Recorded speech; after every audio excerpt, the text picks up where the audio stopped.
si që dini sot dhe përfundoi procesi i verifikimit dhe numërimit të votave në këtë shëndër të numërimit.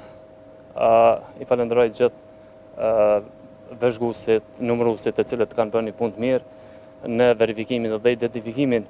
e gjitha flet votimeve. Prandaj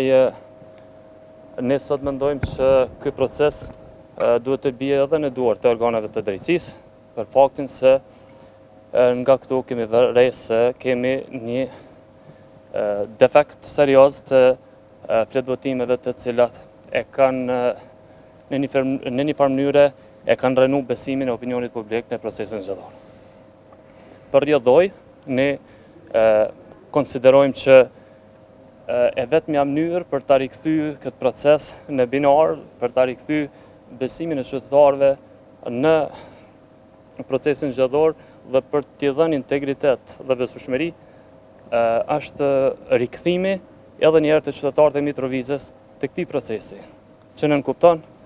rivotim të ri, do thotë shkurja në zgjedhje prapë në këtë komunë. Është vetmja mënyrë, sepse është pak rëndësishme çka themi ne dhe çka mendojmë ne, për faktin se është më rëndësi çka mendojnë qytetarët jashtë kësaj salle dhe opinioni publik jo vetëm në Mitrovicë, por në gjithë Kosovën tashmë mendon se ky proces është i lënduar rëndësisht. Do të kryesisht sa po ka përfunduar, a keni ndonjë të dhënë sa është numri i fletvotimeve për të cilat kanë defekte apo që është raportuar deri më tash? Pothuajse në shumë vendvotime, në gjitha vendvotimet ka defekte të tilla, të cilat bien ndesh edhe me rregulloren e brendshme, rregulloren zgjedhore të Komisionit Qendror të Zgjedhjeve, dhe për rrjedhoj ne edhe do të bëjmë edhe një analizë, një komision ndoshta hetimor për të vërtetuar edhe origjinalitetin e tyre, por edhe subjektit nga i cili ne vim, Partia Demokratike ka bërë një ankesë në PZHP, rrjedhimisht do të djegë të gjitha rrugët ligjore në mënyrë që ta rikthejë atë cila është e vërteta besueshmërinë e qytetarëve të kësaj komune në procesin zgjedhor. Zoti Koshi, prej KSZ-s, a keni kërkuar që me dalë ndoshta për media, me dhënë sqarim se në 2 eventualisht është folë për çdo shpërputhje, nuk është se ka pas, nëse s'ka bëj prej kolegëve, s'ka pas një konferencë për media, edhe tjetra, kemi folur me menaxherin e kësaj qendre dhe njëjti parafërsisht na tha se janë rreth 70 fletvotime ku ka shpërputhje të këtyre kodeve. A vlerësoni që për 70 fletvotime pa paragjikuar qëndrimin e juaj,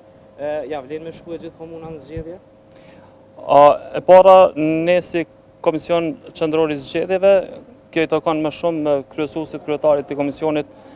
kur vlerëson për ta mbajtur një mbledhje. Besojmë që sot do të kemi mbledhje të Komisionit Qendror të Zgjedhjeve për të biseduar lidhur me këtë problematikë dhe ne mendojmë që qoftë edhe një votë e qytetarit të Republikës Kosovës nëse kjo shpërdoret, do duhej çaj besim të rikthehet prapë. Kështu që nuk është çështja e numrave se sa flet votime, është çështja e problemit që ka ngjarë, i cili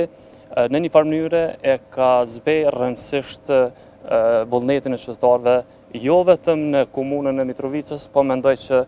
është një rënim i integritetit procesit zgjedhor në sy të opinionit publik në gjithë Republikën e Kosovës. Megjithatë prej prokurorisë nuk është se ka diçka konkrete përpos që është ndërprej përkohësisht. Unë nuk po flas në emër të prokurorisë, as po flas në emër të organeve të drejtësisë të cilat do dalin me qëndrimet e tyre, po flas nga ajo si antar i Komisionit Qendror të Zgjedhjeve çfarë kanë pa dhe si ka shkuar gjithë procesi. Ju falenderoj.